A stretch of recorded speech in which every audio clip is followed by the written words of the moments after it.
Good morning dear student. Last class में ये शायद हम लोगों का कैपेसिटर का 4th लेक्चर है और लास्ट क्लास में हम लोग इक्विवेलेंट फाइंड करना सीख रहे थे कॉम्प्लेक्स सर्किट के लिए। उसी में कुछ सिमेट्री का कुछ प्रॉब्लम भी एक किया था शायद, हाँ किया था। तो सिमेट्री वाला ही अब इक्विवेलेंट को हम आगे लेके चलते हैं। तो जो जनरल सिमेट्री का यूज करते हैं उसमें एक क्यूब वाला जो प्रॉब्लम है वो भी सिमेट्री से यूज़ करके बनाया जाता है। तो इसी को देखते हैं जिसमें 3 केस होता है। तो एक क्यूब है ये और हर एक साइड पे इसका आइडेंटिकल कैपेसिटर लगा हुआ है। हर एक साइड पे जितने भी साइड हैं इसके हर एक साइड पे आइडेंटिकल कैपेसिटर है। रेसिस्टर को जब करंट पड़ेंगे तो इसी को कैपेसिटर को हम लोग रेसिस्टर से रिप्लेस कर देंगे। दोनों का एक ही तरीका है, यहाँ करेंगे वहाँ इजी होगा, अगर वहाँ पहले करते तो यहाँ इजी होता। ये इस तरीके का है। इसमें अगर हम लोग देखें तो किन किन के बीच में पूछ सकता है इक्विवेलेंट फाइंड करना। तो एक हो गया डायगोनली अपोजिट जो कॉर्नर है, जैसे अगर ये दोनों हम लोग ले ले डायगोनली है, या ये दोनों हम लोग ले ले ये भी डायगोनली है। तो एक डायगोनली जो फ्रेड स्टेट पढ़े हैं जो बॉडी डायगोनल होता है वो समझ सकते हैं। और जैसे मान लिया रूम में है तो डायगोनल ये रूम का हो गया ये और एक दूसरा किनारा, तो एक ये हो सकता है। और दूसरा एक फेस डायगोनल हो जाएगा, कोई सा भी फेस डायगोनल ले ले, ये ले ले, ये ले ले या ये ले ले, ये सारा फेस डायगोनल है। और तीसरा पूछ सकता है ये जो एक किसी एक साइड का जो 2 पॉइंट है उन दोनों के बीच में, ये तीसरा पूछ सकता है। तो इन तीनों को 1 बाय 1 हम लोग यूज फाइंड आउट करेंगे। तो सबसे पहले सपोज यहाँ पे मैं ए ले लेता हूँ और यहाँ पे सपोज मैं बी ले लेता हूँ और यहाँ पे मुझे अभी फाइंड करना है C equivalent between A and B, ये फाइंड करना है हमको। तो ये पहला केस है, बॉडी डायगोनल वाला जो कॉर्नर है उसको उसके अकॉर्डिंगली। तो इसमें अगर सिमेट्री से यूज़ करना है तो 3 तरीके हैं। 1 बाय 1 जो भी तरीका यूज़ में आता है, जो ज़्यादा अच्छा लगे उसको यूज़ करना है। तो 1 बाय 1 मैं कर देता हूँ। तो इसमें जो लास्ट क्लास में हम लोग जो पोटेंशियल वाला यूज़ करके कर रहे थे उससे भी कर सकते हैं।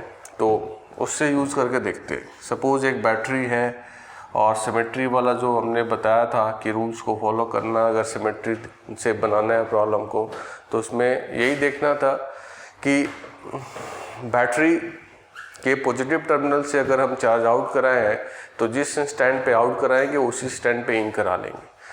मतलब फॉरवर्ड और जो मतलब ये बैटरी है, तो जैसे इधर से फॉरवर्ड से हम अगर वर्क कर रहे हैं उसी स्टैंड पे हम बैकवर्ड से भी वर्क करते रहेंगे। देखते अगर इधर ऐसा घुस गया तो इधर से भी उतना ही चार्ज आएगा। अगर इधर डिवीज़न होने वाला है तो ये भी डिवाइड होके अगर आ रहा है तो यहाँ डिवाइड होके इन करने वाला सर्किट में अगर जैसा सिमेट्री है, अगर वैसे ही सर्किट का सिमेट्री आउट वाले पॉइंट से अगर देखें अगर सेम है तो इधर और इधर दोनों मैच कराते चलते हैं ताकि वो आसान हो। तो जैसे मान लिया कि यहाँ पे 3Q चार्ज आया, सपोज 3Q चार्ज आया तो यहाँ से भी 3Q चार्ज आउट होगा। इन जैसे ही किया वैसे ही हमने आउट किया।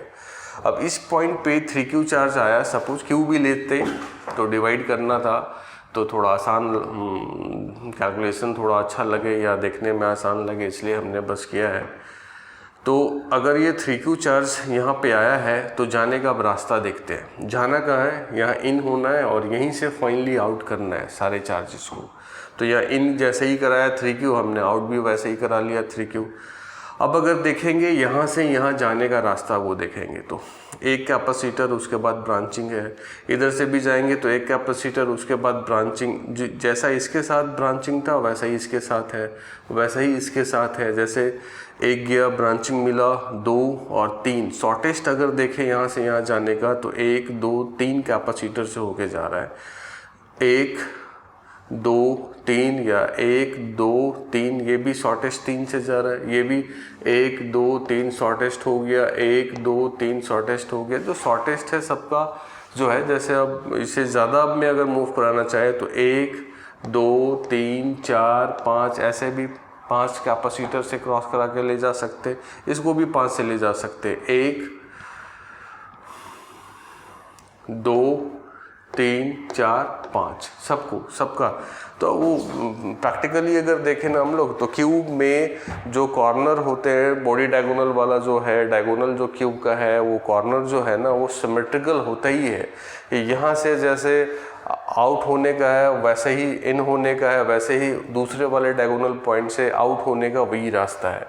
तो अगर ये और ये अगर एक ही आइडेंटिकल पाथ है तीनों, तो चार्ज तीनों अगर आइडेंटिकल पाथ है और मान लिया कि 3 अगर कैपेसिटर है और तीनों का कैपेसिटेंस सेम है, तो और पैरेलल में लगाया हुआ है, तो चार्ज क्या होगा, इक्वल डिवाइड हो जाएगा। अगर क्यू चार्ज इन हुआ है तो Q/3 अगर 3Q चार्ज इन हुआ है तो Q यही होगा। तो इधर से Q चला जाएगा, इधर से भी Q चला जाएगा, इधर से भी Q चला जाएगा। अब जैसे इन करा है ना, उसी समय आउट का भी हम फंक्शन यूज करेंगे। ये भी तो वैसे ही है, जैसे एक कैपेसिटर देख रहा है वैसे ही तो ये भी दिख रहा है। इधर ये भी बोलेगा मैं Q लूँगा, ये भी बोलेगा मैं Q लूँगा, और ये भी बोलेगा मैं Q ही लूँगा। अब यहाँ पे अगर Q आ रहा है तो अब यहाँ पे पहुँचने का इसके पास 2 पाथ है, 2 वे है, एक ये और फिर ये, या फिर ये और ये। वैसे ही अगर यहाँ पे आ रहा है तो इसके पास पहुँचने का 2 पाथ है, एक ये इसके साथ यूज किया, दूसरा ये, या फिर यहाँ के बाद इसके साथ यूज किया और दूसरा ये, यो भी आइडेंटिकल है। तो एक मेथड यहाँ देखते हैं हम लोग, नंबरिंग कर देते हैं। यहाँ 1 किया और यहाँ 2 कर दिया, पोटेंशियल है। अब अगर यहाँ पे हम 3 करेंगे तो कैपेसिटेंस चार्ज देख रहे हैं। तो कैपेसिटेंस और चार्ज इन तीनों का क्या है, सेम है। तो पोटेंशियल डिफरेंस भी क्या होना चाहिए, सेम होना चाहिए। तो अगर यहाँ 1 और 3 है तो यहाँ पे भी 1 और क्या होना चाहिए, 3 होना चाहिए, तभी तो पोटेंशियल डिफरेंस सेम होगा। तो अगर यहाँ पे हमने पोटेंशियल का नाम 3 दिया है तो यहाँ पे भी क्या देना चाहिए, 3। उसी तरह अगर यहाँ पे हमने 3 दिया, यहाँ दिया, तो यहाँ भी कितना देना चाहिए, 3 देना चाहिए। अब अगर इधर वैसे ही बात करें हम, ये चार्ज आ रहा है, इससे आ रहा है और एक इससे आ रहा है। अगर किसी पे हम सपोज यहाँ पे हम 4 पोटेंशियल का नाम देते हैं कि ये हमारा जो है वो 4 नंबर का पोटेंशियल है। अगर इससे हम अगर 4 देते हैं तो ये Q चार्ज आ रहा है, कैपेसिटेंस C है, इससे भी तो Q चार्ज आ रहा है, कैपेसिटेंस C है, इससे भी तो Q चार्ज आ रहा है, कैपेसिटेंस C है, और इन तीनों का एक टर्मिनल का नाम क्या है, 2। तो दूसरे पोटेंशियल का नाम है, तो दूसरे वाले टर्मिनल का पोटेंशियल का नाम भी क्या होना चाहिए, सेम होना चाहिए। या नाम बोले या पोटेंशियल क्या होना चाहिए, सेम। तब तो पोटेंशियल डिफरेंस भी सेम होगा। क्यों पोटेंशियल डिफरेंस सेम होना चाहिए, अगर बहुत सारे कैपेसिटर हैं और सबका कैपेसिटेंस सेम है और सबसे सेम चार्ज है कैपेसिटर पे सपोज, तो Q=CB, Q कांस्टेंट है सबके लिए और C भी कांस्टेंट है सबके लिए, तो पोटेंशियल डिफरेंस भी सबके लिए क्या होना चाहिए, सेम होना चाहिए। अब पोटेंशियल डिफरेंस सेम होना चाहिए। अब अगर तीनों का एक टर्मिनल एक कॉमन पोटेंशियल पे है तो दूसरा टर्मिनल भी क्या होना चाहिए, दूसरे वाले का जो टर्मिनल है हर एक कैपेसिटर का, उनका भी पोटेंशियल क्या होना चाहिए, कॉमन होना चाहिए। तब तो पोटेंशियल डिफरेंस तीनों कैपेसिटर का क्या होगा, सेम होगा। तो वही कॉन्सेप्ट है। नाम हमने दिया था 4, सपोज यहाँ पे एक और नया नाम दे देते हैं 5। ये 5 से 2, तो ये 5 से नहीं 4 नाम दिया था ना, हाँ यहाँ एक 4 नाम दे दिया था हमने। तो 4 से 2, ये भी 4 से 2 और ये भी 4 से 2। अब क्यूब को अगर देखें तो सारा जो कॉर्नर है सबका पोटेंशियल का हमने नेमिंग कर लिया है। तो अगर इसी को रीअरेंज कर दे, जैसे जो पहला मेथड जो यूज हम लोग किए थे कि क्लियर दिखता नहीं है तो रीअरेंज कर देते हैं, नंबरिंग कर देते हैं 1 2 3 और फिर वैसे ही कैपेसिटर को हम लोग लगाते जाते हैं और फिर क्लियर व्यू हो जाता है और देख पाते हैं और अच्छे से प्रॉब्लम बना लेते हैं। तो वही वाला रिजल्ट यूज़ कर रहे हैं। फाइंड करना है potential capacitance between A and B. तो हमने लिख दिया यहाँ पे ए और यहाँ पे लिख दिया बी। ए पे पोटेंशियल का नाम था क्या 1 और बी पे पोटेंशियल का नाम क्या था 2, तो 1 2 लिख दिया। अब जो है दो और पोटेंशियल का नाम है 3 एंड 4। तो कहीं पे यहाँ पे सपोज हम 3 दे दिए और यहाँ पे सपोज 4 दे दिए। अब 1 बाई 1 लगाते जाएंगे और कट करते जाएंगे। 1 एंड 3 के बीच अगर देखें तो एक है, फिर एक और है और एक और है, ये 3 तो चला गया हमारा। 1 एंड 3 के बीच में हमने 3 कैपेसिटर पैरेलल में लगा दिया 3 कैपेसिटर पैरेलल में। वैसे ही अगर 2 और 4 के बीच देखें तो एक ये है, एक ये है और एक ये है। तो 2 एंड 4 के बीच में भी कितना था 3 था, तो यहाँ पे भी हमने 3 कैपेसिटर लगा दिया। अब अगर देखें तो 3 4 एक है, इसको भी हटा देते, फिर यहाँ भी 3 4 एक है, फिर यहाँ भी 3 4 एक है। 3 एंड 4 के बीच में 1 2 3 ये भी तो है, 4 5 एंड 6। 3 एंड 4 के बीच में जो नंबर ऑफ कैपेसिटर है पैरेलल लगे हुए हैं वो कितने हैं 6 हैं। तो 6 कैपेसिटर फिर इधर भी हमने लगा दिया। 1 2 3 4 5 और एक और ले लेते हैं 6, काउंट कर लेते हैं। यहाँ 6 एंड 3 9 और 9 एंड 3 कितना हुआ 12।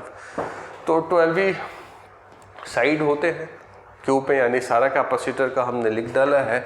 तो ये हो गया पैरेलल में हमारा 3C और ये हो गया पैरेलल में हमारा 6C और ये हो गया पैरेलल में हमारा 3C। यानी कि अब ये तीनों क्या है सीरीज में है। तो सीरीज का जो 1/C इक्विवेलेंट होता है 1/C1 plus 1/C2 plus 1/C3 ये हमने लिख दिया। अब इसका यूज़ कर लेते हैं, इसको यहाँ पे 2 कर देते, इसको हटा देते और फिर 1/C इक्विवेलेंट ये 6C कर दिया। तो 2 2 4 और 1 5 डिवाइड बाई 6C। तो यहाँ से C इक्विवेलेंट आ गया 6C डिवाइड बाई 5। ये यूज़ हमने कर लिया। तो एक ये तरीका है कि नंबरिंग कर लिया हमने 1 2 3 4 ऐसे नंबरिंग कर लिया। जो हमारा कॉमन था उसको हमने कॉमन पे लिख दिया और बना लिया। तो एक ये तरीका है। दूसरा एक और है जिसको यूज़ कर सकते हैं, इसी में कर देते हैं सेकंड भी। तो जो सेकंड है उसमें हम लोग जो पिछले वाले क्लास में सीखे थे, पिछले वाले में क्लास में हमने सीखा था कि अगर कोई कॉम्प्लेक्स सर्किट है, C इक्विवेलेंट पूछ रहा है, तो मैथमेटिकल कैलकुलेशन आसान होने के लिए एक बैटरी लगा देते थे और सपोज 10 वोल्ट का बैटरी लगा दिया, 10 वोल्ट का बैटरी लगा दिया और उसके बाद फिर जो चार्ज जो जा रहा था, सपोज टोटल चार्ज अगर गया 10 वोल्ट के बैटरी से 5 कूलम, तो C इक्विवेलेंट हो जाता था किसी का कि जितना वोल्टेज लगाते थे उससे अकॉर्डिंगली चार्ज जाता था। और ये हम लोग कर चुके थे और पहले भी किए थे कि जो C होगा हमेशा Q और V का रेशियो होगा। C चेंज नहीं करेगा, जितना वोल्टेज लगाएंगे उतना ही उसके अकॉर्डिंगली चार्ज भी फ्लो करेगा। तो दूसरा जो है वो यहीं से स्टार्ट कर देते हैं, इसी में हो जाएगा वो। अगर ये Q है, यहाँ से Q आया है और यहाँ से फिर Q फाइनली गया है और यहाँ डिवाइड होने का जो रास्ता है ना वो 2 है। यहाँ से भी डिवाइड दो पाथ है, यहाँ से भी जो Q आया इसके लिए भी 2 पाथ है और यहाँ पे जब भी Q आया उसके लिए 2 पाथ है। सबके लिए फिर से आइडेंटिकल होने वाला है। तो अगर 2 पाथ में आइडेंटिकल, जैसे यहाँ से 3 पाथ में आइडेंटिकल था सारा पाथ, तो 3Q में डिवाइड हो के तीनों पाथ में चला गया था। वैसे ही अगर यहाँ से 2 पाथ है और सबके लिए आइडेंटिकल है, तो ये जो चार्ज है ना Q/2 और Q/2 में क्या हो जाएगा डिवाइड हो जाएगा सबका। अब इसका भी यहाँ पे ऐसे Q आया तो इधर में Q/2 चला गया, इधर में भी Q/2 चला गया। इसका भी Q ऐसे आया था तो ये Q/2 इधर चला गया, इधर भी Q/2 चला गया। अब उसको हम लोग देख लेते हैं। इधर इस पॉइंट पे किरचॉफ जंक्शन लॉ का यूज कर लेते हैं। इधर से Q/2 आया, इधर से Q/2 आया और फाइनली कितना गया Q, यानी करेक्ट है। ये Q/2 इधर से आया, इस पॉइंट पे इधर से नीचे से आया और फाइनली आउट कितना हुआ Q, ये भी करेक्ट है। इस पॉइंट पे Q/2 इधर से आया और Q/2 इधर से आया और फाइनली कितना गया Q, ये भी करेक्ट है। तो एक ये हो गया। अब इसमें क्या करना है कि ये जनरल यहाँ 10 नहीं V भी मान सकते हैं। V और 3Q टोटल चार्ज हो गया और V इससे अगर डिवाइड कर देते हैं तो इसका C इक्विवेलेंट आ जाएगा। तो इसमें एक ये वाला हम लोग लूप ले लेते हैं, कोई सा भी लूप ले लिया। सपोज ऐसे ये रास्ता हमारा हुआ एक लूप का, ये लूप का समेशन ऑफ पोटेंशियल डिफरेंस क्या होगा, 0 होगा। तो इसको यूज कर लेते हैं। तो ये इसको बोल सकते हैं कि ये हमारा फर्स्ट अप्रोच बोल सकते हैं और फर्स्ट मेथड बोल सकते हैं। फर्स्ट मेथड हुआ, इस तरीके से हमने बना लिया। अगर सेकंड अप्रोच की बात करेंगे तो ये वाला सेकंड अप्रोच यहाँ हो गया। सेकंड मेथड बोल रहे हैं तो मेथड ही सही। सेकंड मेथड की अगर बात करें तो सेकंड मेथड, अब यहाँ से यहाँ गए तो प्लस बी ये सब कर चुके थे, यहाँ से यहाँ गए तो प्लस से माइनस Q/C, यहाँ से यहाँ गए तो माइनस Q/2C, Q/2 था। अगेन यहाँ से यहाँ गए तो माइनस Q/C। अब सबका सम क्या होने वाला है, 0। तो अब अगर इसको देखें V इक्वल टू, तो ये 2Q/C हो गया एंड प्लस Q/2C। तो V, अब ये 2C, 2 2 ज़ा 4Q प्लस Q, तो V हो गया 5Q डिवाइड बाई 2C। तो ये V का वैल्यू इतना आ गया, हमारा पहला इक्वेशन हुआ। अब अगर C इक्विवेलेंट की बात करेंगे तो C इक्विवेलेंट क्या होगा, टोटल चार्ज इस सर्किट को इस बैटरी ने कितना दिया है, 3Q, और वोल्टेज कितना है, V, यही लगाया है। Total charge supply to the total charge across the capacitor and divide by potential difference across the capacitor, वही C इक्विवेलेंट आएगा। तो अब हम यहाँ पे क्या ना V का वैल्यू पुट कर देते हैं। तो 5Q डिवाइड बाई 2C, ये तो चला जाएगा, ऊपर चला जाएगा 6C डिवाइड बाई 5। तो C इक्विवेलेंट आ गया 6C डिवाइड बाई 5। इससे भी या उससे भी, जिससे बनाना है उससे बना सकते हैं। तो वो फर्स्ट अप्रोच, ये सेकेंड अप्रोच, और भी है थर्ड अप्रोच से भी इसको बना सकते हैं। सपोज कर ही देते हैं एक और थर्ड मेथड और अप्रोच बोल सकते हैं दोनों को। अब थर्ड अप्रोच जो है ना, सब एक ही जैसा है, मिलता जुलता है। कोई उसको उस तरह से बना लिया या कोई उसको चार्ज किरचॉफ लूप लॉ से बना लिया, या फिर अभी ना यहाँ पे हम भी मानेंगे नहीं, V को हम सपोज अब 10 वोल्ट कर लेते हैं। 10 वोल्ट कर लेंगे तो यहाँ 10 और यहाँ क्या, 0। अब यहाँ 10 यहाँ 0। अब यहाँ पे मान लिया X, तो यहाँ पे भी क्या हो जाएगा, X। यहाँ पे अगर X मानेंगे तो यहाँ पे भी क्या मानना पड़ेगा, ये भी X हो जाएगा, ये भी X हो जाएगा और ये भी X हो जाएगा। क्यों X हो जाएगा, क्योंकि ये इस कैपेसिटर का कैपेसिटेंस सेम है। नहीं, X नहीं होगा, उसको और सेकंड तरीके से अगर करना है तो वहाँ सेपरेट कर लेते हैं, वहाँ पे सेपरेट कर लेते हैं। और सेपरेट में जो Q था वैसे ही Q बना लेते हैं एक बार ऐसे, और डायगोनल वाला था तो डायगोनल वाले के हमने सपोज 10 वोल्ट दे दिया। और ये सब CC है, सारा जो है ये सारा CC है, सारा CC है, ये सारा C है, आइडेंटिकल है। तो अब इसको सपोज किसी को पोटेंशियल से बनाना है तो यहाँ 0, तो यहाँ क्या 10, तो ये 10 हो गया और ये क्या हो गया 0। अब अगर यहाँ हम X देते हैं तो अभी बताया था कि इससे और इससे और इससे चार्ज क्या था, सेम था। वो वाला तो सेटअप माइंड में करना ही पड़ेगा, सिमेट्री का यूज़ करना ही पड़ेगा कि इससे अगर चार्ज सेम है तो पोटेंशियल डिफरेंस सेम होने के लिए ये भी X और ये भी X, तीनों X ही होगा। अब इसके बाद अगर यहाँ से क्यों किया ऐसा, क्योंकि यहाँ पे हमने 3Q सपोज किया था, ये Q और ये Q। अब यहाँ से भी ये Q ही आएगा, Q आएगा, Q आएगा, और इधर से भी जो बैटरी है 3Q चार्ज हायर टर्मिनल से दिया है तो लोअर टर्मिनल से 3Q चार्ज ले लेगा। अब यहाँ से हमने देखा था कि ये Q/2 हो गया था और ये भी Q/2 हो गया था, यही हुआ था। तो यहाँ से Q आया और ये Q/2 और इधर से भी Q/2 आया था। अब ये दोनों मिलके फिर इधर से कितना चला गया था, Q चला गया था।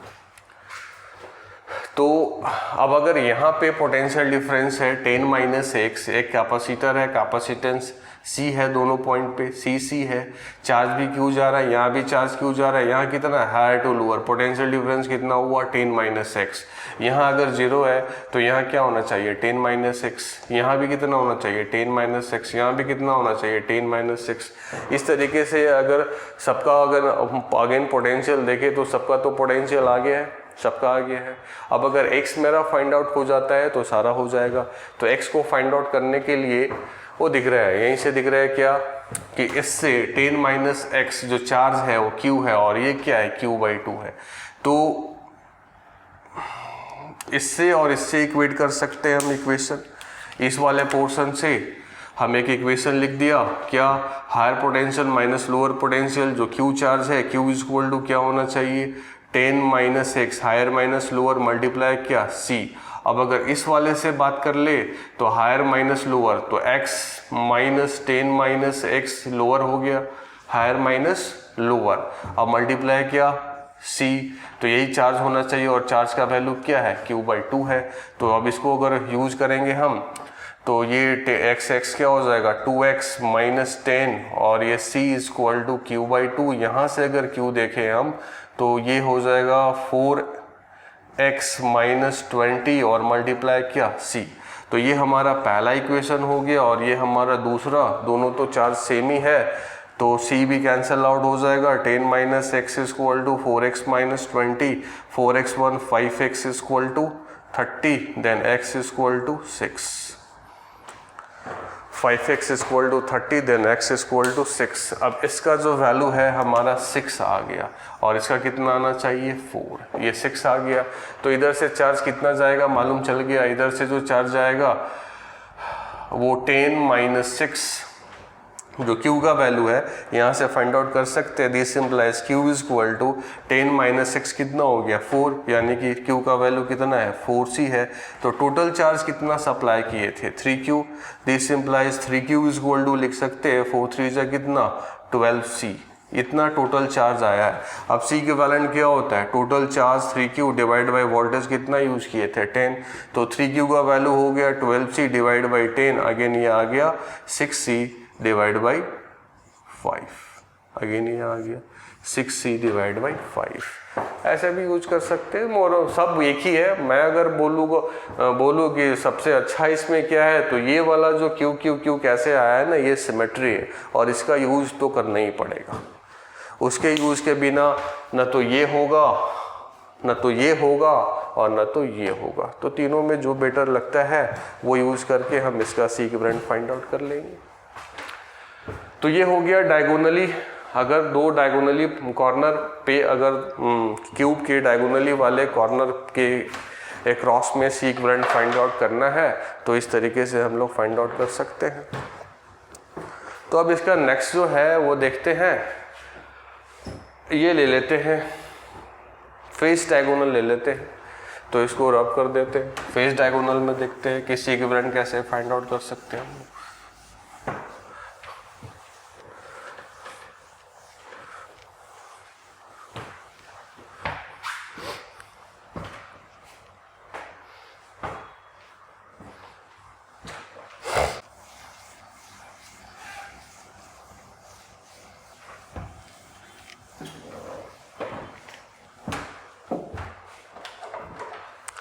तो अब ये जो दूसरा है इसी क्यूब का ही, अब हम लोग फेस डायगोनल वाला देख लेते हैं कि फेस डायगोनल वाले में क्या क्या करना होगा और क्या सिमेट्री दिख रहा है क्या नहीं दिख रहा है। ये एक बार हम लोग फिर से फेस डायगोनल वाला कर लेते हैं।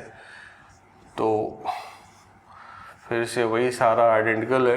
अब फेस डायगोनल कौन सा हो गया, एक ये हुआ और दूसरा ये हुआ, इन दोनों के बीच में हमको फाइंड करना है, यही हमारा ए बी है। अब ये सब में ना एक कैपेसिटर है, आइडेंटिकल कैपेसिटर है सब में, यहाँ भी है, यहाँ भी है, सब में आइडेंटिकल कैपेसिटर लगा हुआ है। अब इसका हमको सी इक्विवेलेंट फाइंड करना है, इसका सी इक्विवेलेंट फाइंड आउट करना है हमको। तो फिर से वही सिमेट्री तो देखना ही पड़ेगा। अगर इन दोनों के बीच देखें तो यहाँ से ऐसे और यहाँ से ऐसे, इधर से जैसे होके चार्ज आएगा ना वैसे ही इधर से भी होके चार्ज आएगा। अगर इधर से क्यू चार्ज आ रहा है तो इधर से भी क्यू चार्ज को ही जाना पड़ेगा। क्यों जाना पड़ेगा? क्योंकि वन पाथ के बाद दूसरा भी रास्ता आ रहा है, इसके पास वन पाथ के बाद दूसरा भी रास्ता आ रहा है, और यहाँ से क्यू को कट कर देना तो इधर और इधर दोनों का सिमेट्रिकल हो जाता है। तो इधर से क्यू तो इधर से भी क्यू, वही आएगा। नाम दे देते हैं, जैसे नेमिंग से कर रहे थे तो 1 और 2 ये कर दिया हमने, 1 और 2। अगर यहाँ क्यू चार्ज गया है तो यहाँ से भी क्या आएगा, क्यू चार्ज आएगा। यहाँ से अगर क्यू चार्ज आउट हुआ है तो यहाँ से भी क्यू चार्ज इन हुआ है, तो यहाँ से भी क्यू चार्ज आउट होगा। अब अगर इसका चार्ज यहाँ आया है और इधर ही चला गया है तो इधर चार्ज गया है क्या? नहीं गया है, इधर तो चार्ज गया ही नहीं है। इधर चार्ज नहीं गया मतलब इसका पोटेंशियल और इसका पोटेंशियल क्या होने वाला है? सेम। तो सेम पोटेंशियल है, चार्ज आ ही नहीं रहा है, तो इसको क्या कर देना चाहिए? हटा देना चाहिए। इसको हटा दिया। उसी तरह से यहाँ पे क्यू चार्ज आया है और सारा चार्ज अगर इधर ही चला गया है तो इधर तो चार्ज जा ही नहीं रहा है, नहीं जा रहा है, तो फिर इस कैपेसिटर का वर्क है इस सर्किट में नहीं है, हमने हटा दिया। तो अब हमारा तो अब ये आसान हो गया। अब दिख रहा है, क्या दिख रहा है? एक यहाँ कैपेसिटर छूटा हुआ था, क्या दिख रहा है? ये दोनों सीरीज, ये दोनों सीरीज, और फिर दोनों मिलके क्या पैरेलल, और फिर ये सब मिलके क्या सीरीज, और ये दोनों सीरीज, ये दोनों सीरीज, और दोनों मिलके फिर क्या पैरेलल। तो अब ये सिंपल हो गया, इसको बना लेंगे। अब हम लोग बना सकते हैं। ये दोनों हो गया कितना? C/2, और ये दोनों हो गया कितना? C/2, और ये सब मिलके कितना हो गया? C सीरीज में है तो फिर कितना हो जाएगा सीरीज में? C/3। तो हमने क्या देखा कि ये हमारा A है और ये हमारा B है, और एक हमारा ऊपर में जो आ गया ये C। अब ये ऊपर वाला जो है वो C/3। अब ये C सीरीज में है तो C/2, और ये भी सीरीज में है C/2। अब C/2 और C/2 पैरेलल में है, तो पैरेलल में C/2 अगेन क्या हो गया? C हो गया। तो ये हमने C लिख दिया। अब ये दोनों पैरेलल में है तो दोनों को क्या कर देंगे? सम। तो C इक्विवेलेंट हो गया C/3 प्लस C, यानी ये आ गया 4C/3। ये सिंपल होता है। तीनों में ना, तीनों जो केस है उसमें सबसे सिंपल यही दूसरा वाला है। और अगर बोले थोड़ा डिफरेंट तो अभी जो तीसरा करने वाले हैं वो है थोड़ा तीसरा। अब इसको ऐसे ही बना लिया। अब 2-3 मेथड क्या करना है, इसको 2-3 अप्रोच क्या करना है, जैसे बन गया आसानी से बन गया। तो अब तीसरा भी देख लेते हैं, तीसरा भी देख लेते हैं। इसको रब कर देते हैं।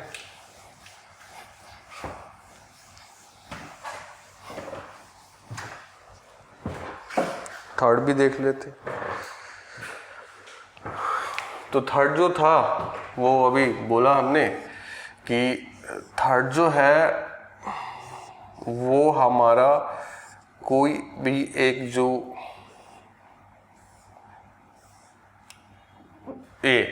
बॉडी डायगोनल हो गया था, फेस डायगोनल हो गया था। अब ये कोई सा भी एक जो साइड है उन दोनों के बीच में फाइंड करना है, दोनों कॉर्नर के बीच में। अब ये फाइंड आउट करना है हमको, ऐसे बैटरी सब हो जैसे ये फाइंड आउट करना है हमको। तो ये इसमें थोड़ा सोचना होता है। अब अगर इसको हम देखें यहाँ पे तो एक ये जो सब कैपेसिटर है CC है, कैपेसिटेंस आइडेंटिकल कैपेसिटर है, सबका कैपेसिटेंस सेम है, CC है, वही है जो चल रहा था। अब अगर एक देखें तो ये तो बस लास्ट में ऐड कर सकते हैं, A और B के बीच में बस ये क्या है, एक ये पैरेलल बाद में भी लगा देंगे, ऐसे इधर से लगा देंगे। मेनली जो है हमको ये वाला ऊपर वाला का फाइंड आउट करना है, इधर तो कुछ बात ही नहीं है। ए और बी के बीच में ये क्या है, इधर वाला फाइंड आउट कर लिए तो एक सी क्या है, पैरेलल है, लगा देंगे। तो इधर वाला फाइंड आउट करना है हमको। तो इधर वाला अगर फाइंड आउट करना है तो फिर से अगर चार्ज को देखे, सिमेट्री देखे, तो यहाँ से यहाँ पहुँचना है, यहाँ से यहाँ पहुँचना है। तो 1 2 3 इससे देखते 1 2 3 शॉर्टेस्ट पाथ हो गया। अब अगर लॉन्गेस्ट देखते हैं तो 1 2 3 4 5, इससे अगर लॉन्गेस्ट देखते हैं तो 1 2 3 4 5 ऐसा कुछ आ रहा है। और होना भी जैसे इससे जैसे होके आएगा ना वैसे होके आएगा। तो इससे अगर क्यू चार्ज गया है तो इससे भी क्यू चार्ज ही जाएगा। ये तो अपना सिंपल है। अब जैसे बोला बैटरी जैसे चार्ज देता है वैसे ही आउट भी। अब इसके लिए ये तो सेपरेट है, इधर से अगर क्यू चार्ज गया है तो इधर से भी क्यू चार्ज आएगा। ये ऊपर से क्यू चार्ज ऊपर की तरफ गया है तो नीचे में ऐसे क्यू चार्ज आएगा। ये ऐसा होना चाहिए। अब इसके बाद अब यहाँ पे क्यू चार्ज आया है तो अब डिवाइड होने वाला है, डिवाइड होने वाला है। यहाँ पे भी क्यू चार्ज आया है तो डिवाइड होने वाला है। अब इसको यहीं पे छोड़ के अगर नंबरिंग कर लेना तो भी बन जाता है, या फिर इसके आगे भी हम और सिमेट्री देख के वर्क कर सकते हैं। लेकिन अगर यहाँ पे भी हम छोड़ के नंबरिंग कर लेना तो भी बन जाता है। जैसे यहाँ पे छोड़ के अगर हम नंबरिंग कर ले तो यहाँ हमने 1 लिखा और यहाँ हमने 2 लिखा। यहाँ अगर 3 लिखेंगे तो ये भी 3 हो जाएगा। क्यों? क्लियर है। यहाँ अगर 4 लिखेंगे तो ये भी 4 हो जाएगा। अब बाकी जो बचा ना उसको नया नाम दे देते हैं। ये 4 है, यहाँ नाम दे देते हैं 5 और यहाँ नाम दे देते हैं 6। तो सारे कॉर्नर का नेमिंग हो गया। अब ए और बी के बीच फाइंड आउट करना है तो ए हमने यहाँ रखा और बी हमने यहाँ रखा। ए और बी रख दिया। ए का पोटेंशियल का नाम था 1 और बी के पोटेंशियल का नाम था 2। अब 2 और रखना है, 3 4 5 6 4 पोटेंशियल का नाम अभी और है तो 3 रख देते हैं और 2 के पास 4 रख देते हैं। यहाँ 4 रख दिया और यहाँ पे हमने 3 रख दिया। 1 3 के बीच में 2 है तो दोनों का काम कर लिया। 2 क्या है? पैरेलल में है तो 2 पैरेलल में कर दिया 1 3 के बीच में। फिर वैसे ही 4 और 2 के बीच में 2 था तो इधर से भी 2 हमने यूज कर लिया। 4 और 2 के बीच में हमने 2 लगा लिया ऐसे। अब 6 है और 4 के पास में 5 है, 3 के पास में क्या है 6, तो इसलिए इधर हम 6 रख दिए और इधर हमने 5 रख दिया। 2 और रखना ही था। तो 3 से 6 में देखते हैं, एक ये है और एक ये है, 2 निकल गया 3 से 6 में। और तो कोई 3 से 6 में है नहीं तो 3 से 6 में अगेन हमने क्या किया 2 लगा लिया 3 से 6 में। अब 6 से 5 है एक, 6 से 5 तो ये 6 से 5 हमने फिर एक लगा लिया। फिर 4 से 5 है एक और 4 से 5 2 है तो 4 से 5 हमने 2 लगा लिया। 4 से 5 सारा कट हो गया, नहीं एक बचा हुआ। एक कौन सा बचा हुआ है? 3 से 4 एंड 1 से 2। 1 से 2 तो बताइए था कि 1 से 2 में तो कोई प्रॉब्लम ही नहीं, एक है ऐसे लगा देंगे। 1 से 2 हो गया और 3 से 4 एक और है। 3 से 4 2 है, एक यहाँ और एक यहाँ। तो मेरा 3 यहाँ दिख रहा है और 4 यहाँ दिख रहा है। तो 3 से 4 में कितने हैं? 2 हैं तो 2 लगा लिया हमने ऐसे। अब आसान है, इतना पे ही कन्वर्ट करके बना लिया। आसान है। कैसे आसान है? पहले काउंट कर लेते हैं कितने हुए। 1 2 3 4 5 6 7 8 9 10 11 12 12 के 12 हो गए, मतलब कोई छोटा नहीं है। इधर भी देख लिया सारा कट हो गया। हाँ सारा कट हो गया। 3 से 4 लास्ट में 2 था, 2 लगा दिया, सारा कट हो गया। अब यहीं पे इसको ना छोटा करते जाएंगे। छोटा कैसे करते जाएंगे? ये CC पैरेलल में है तो हटा दिया, दिख रहा है पैरेलल में क्या होता है 2C। अब ये भी CC क्या है? पैरेलल में है तो इसको भी हटा दिया 2C। अब ये भी CC क्या है? पैरेलल में, तो ये भी क्या हो गया 2C और ये तो C था। अब ये भी CC पैरेलल में तो क्या हो गया 2C और फिर इसको भी हटा दिया। ये भी CC पैरेलल में था तो ये भी क्या हो गया 2C। अब 2C और C ये सब क्या है? सीरीज में है।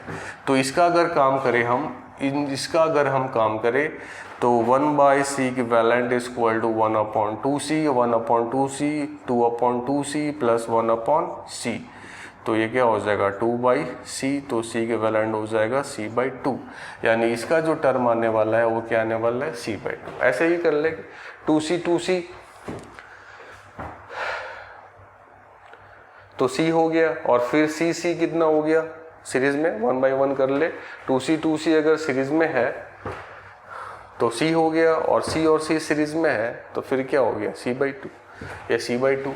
अब ये दोनों क्या है पैरेलल में है, तो पैरेलल में है तो ऐड करना पड़ेगा, तो 2 2 जा 4 और 1 5, ये दोनों मिलके ये पूरा मिलके हो जाएगा 5c/2। अब 5c/2 2c और 2c फिर क्या है सीरीज में है, तो 2c मिलके क्या हो गया सीरीज में c हो गया, और c और 5c/2। अब अगर हम देखें तो यहाँ एक c है और दूसरा क्या है 5c/2 है, और इधर में एक और c है। यही बचा हमारा फाइनल a एंड b, यही बचा a एंड b। तो इसका अगर बात करें हम लोग तो ये c 1/c इक्विवेलेंट जो हो जाएगा 1/c प्लस 2/5c, तो ये 5c हो गया, और ये 5 + 2 यानी 7/5c, यानी इन दोनों को काम कर ले तो 5c/7, 5c/7 और c, तो c इक्विवेलेंट पैरेलल में कितना हो जाएगा 7 और 5 कितना होता है 12, तो 12c/7 ये ऐड कर दिया हमने, ये इधर से आ गया। तो ये हमने तीनों का काम कर लिया, तीनों जो था हमने सिमेट्री भी चेक कर लिया और देख भी लिया तीनों। हम लोग स्टार्ट करते हैं C equivalent for symmetrical circuit का ही आगे, और देखते हैं इनफिनाइट सर्किट का कैसे यूज़ किया जाता है। तो एक प्रॉब्लम ले लेते हैं।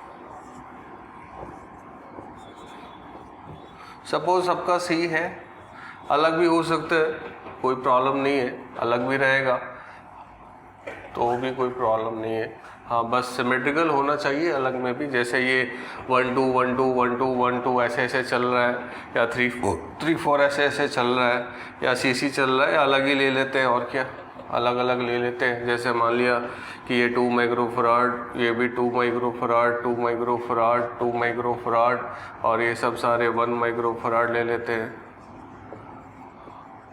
और ऐसे ऐसे इन्फिनिटी तक जा रहा है। और पूछ रहा है क्या कि find the C equivalent between 2 point, C equivalent between A and B, ये फाइंड आउट करना है हमको।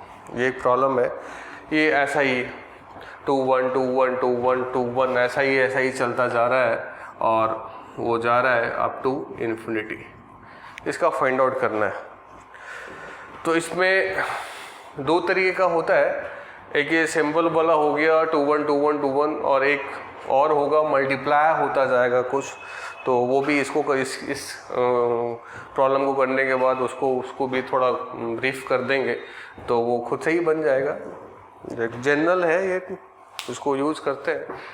इसमें देखना क्या होता है कि ए से बी के बीच फाइंड आउट करना है। We have to find the C equivalent between A and B. तो ए एंड बी के बीच में देखना होता है कि किस तरह से अरेंजमेंट है, कैपेसिटर्स का क्या अरेंजमेंट है। तो यहाँ से कोई सपोज बंदा आया और देखा कि आगे 2 1, अगर मैं यहाँ पे ए डैश ले लूँ और यहाँ पे मैं बी डैश ले लूँ, तो मैं फिर देखूँगा वैसे ही 2 1 2 1 2 1 जैसे ऐसे दिख रहा था। लेकिन अगर किसी ने यहाँ ए डैश ले लिया और यहाँ बी डैश ले लिया, तो पहले की तरह नहीं दिखेगा। यहाँ ए डैश यहाँ बी डैश ले लिया तो फिर उसको 1 से स्टार्टिंग मिलेगा, जबकि यहाँ क्या था 2 ऊपर में ऐसे 2 लगा हुआ था। तो ये ध्यान देना होता है इसमें कि जैसा सिमेट्रिकल सर्किट है इन्फिनिटी का, वैसा ही इससे जस्ट बाद में मैं एक ऐसा पॉइंट लूँ जहाँ से वैसा ही इन्फिनिटी वाला सर्किट दिखे, सिमेट्रिकल सर्किट दिखे।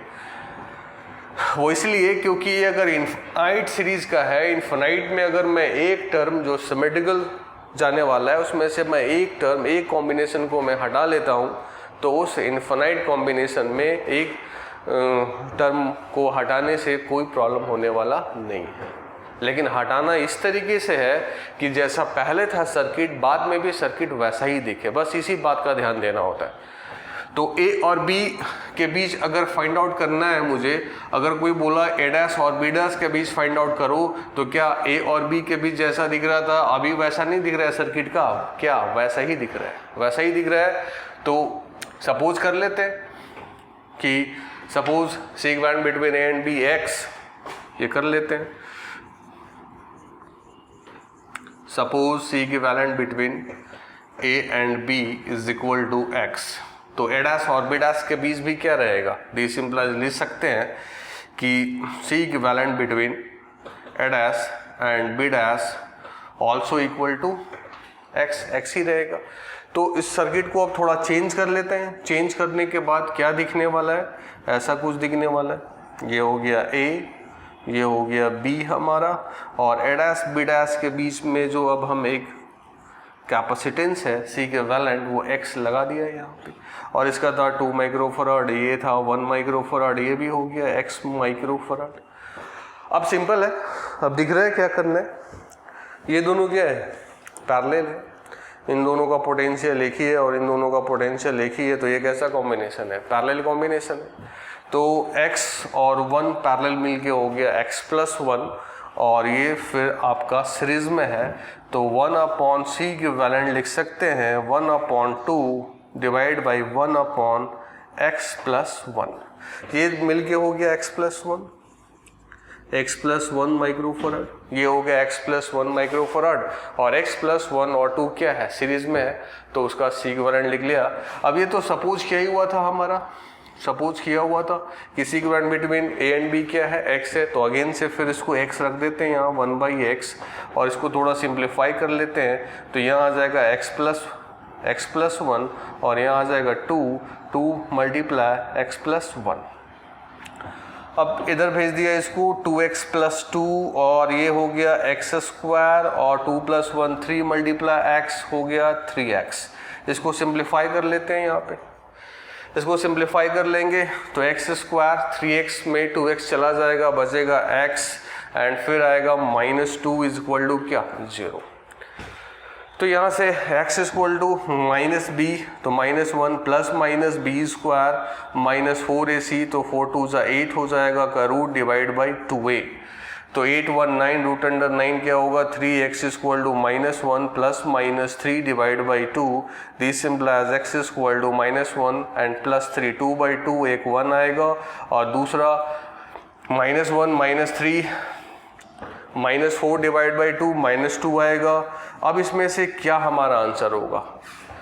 अब कैपेसिटेंस क्या नेगेटिव हो सकता है? नहीं हो सकता है, तो ये -2 वाला हमारा चला गया, और सी इक्विवेलेंट हमारा होगा 1 माइक्रोफराड, ये आंसर आ गया। ये है कॉन्सेप्ट। इन्फिनाइट सीरीज में बस ये देखना होता है कि क्या छोटा से छोटा टर्म में हटा लूँ कि अभी भी वो पहले ही की तरह इन्फिनिटी सीरीज का ही दिखे, तो जो पहले माना है x, और जो एक नया हमने 2 पॉइंट माना है वो भी x, और फिर फाइनल सी इक्विवेलेंट भी x ही को कंपेयर कर लेते हैं, क्वाड्रेटिक इक्वेशन आता है और सॉल्व कर लेते हैं। सिंपल है।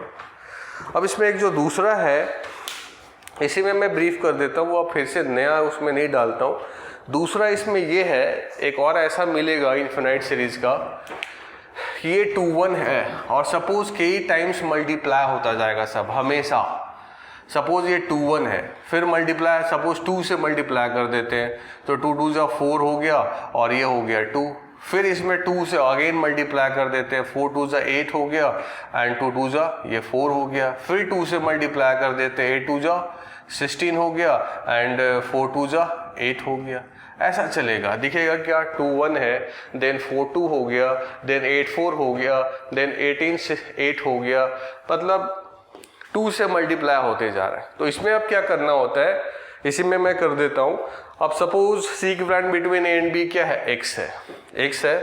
This implies C equivalent between A dash and B dash, जो अब लिखेंगे इस सब में से कॉमन ले लिया हमने 2, सब में से 2 कॉमन ले लिया, तो 4 से अगर 2 कॉमन ले लेंगे तो क्या हो जाएगा?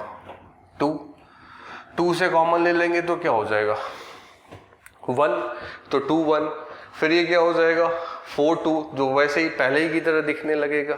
अब ये कॉमन क्यों ले रहे हैं? कॉमन इसलिए ले रहे हैं कि वो मल्टीप्लायर के फॉर्म में है। अगर सपोज हमारा C है, अब C को मैंने सब जगह C है और सब जगह C को मैंने अगर 2C कर दिया तो सब जगह 2C हो जाएगा।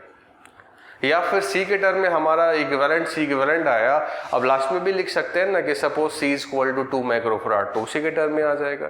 Suppose C is equal to 4 microfarad तो उसी के टर्म में आ जाएगा, मल्टीप्लाई हो जाएगा। तो ये X में हमने क्या कॉमन ले लिया, A डैश और B डैश के बीच अब जो नया वाला C इक्विवेलेंट आने वाला है, इसमें क्या कर लेने से ये सेम दिखने लगेगा, 2 कॉमन फैक्टर निकाल लेते हैं। तो अब इसके बीच क्या हो जाएगा 2x हो जाएगा, 2 बाहर और A और B के बीच क्या था x था।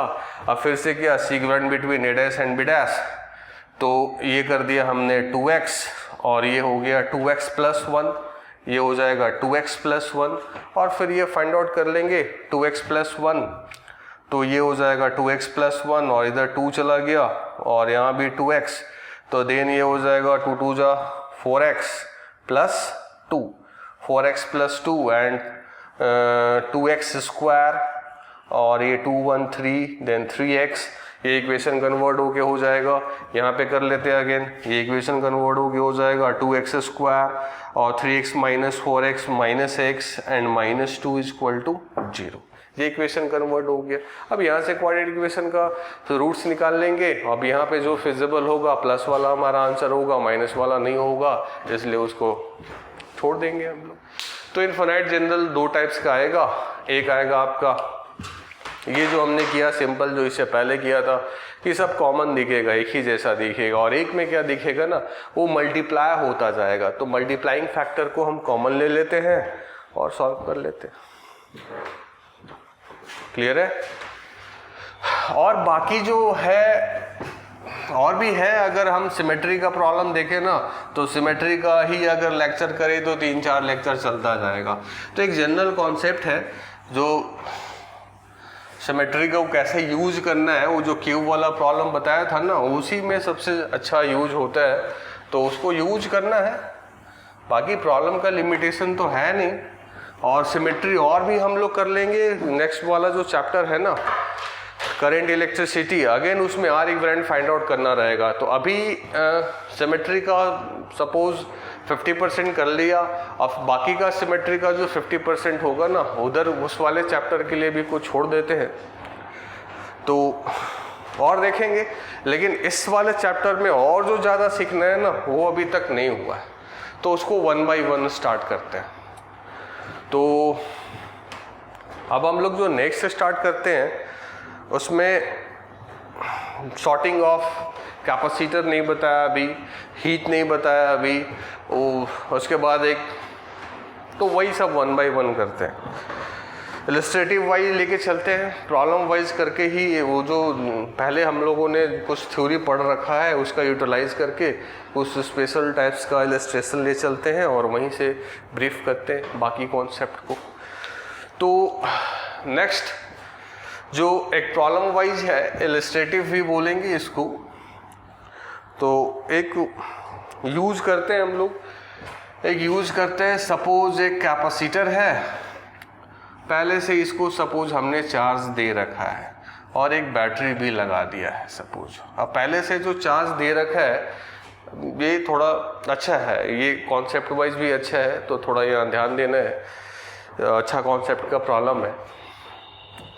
चार्ज जो दे रखा है इसको ना, सपोज इसको हमने चार्ज दे रखा है 100 माइक्रोकूलम और इसको दे रखा है 200 माइक्रोकूलम, ऐसा दे रखा है।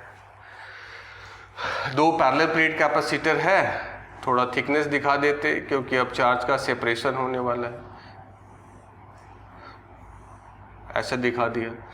इसको जो मिल दिया हमने, सपोज इसको जो चार्ज हमने दिया वो है हमारा 100 माइक्रोकूलम, और इसको जो टोटल चार्ज हमने दिया था मैनुअली दिया था, इसको हमने मैनुअली चार्ज दिया था। अभी स्विच ऑन नहीं है, स्विच अभी ऑफ है। मैनुअली हमने चार्ज दिया 100 माइक्रोकूलम, उसको मैनुअली हमने चार्ज दिया 200 माइक्रोकूलम।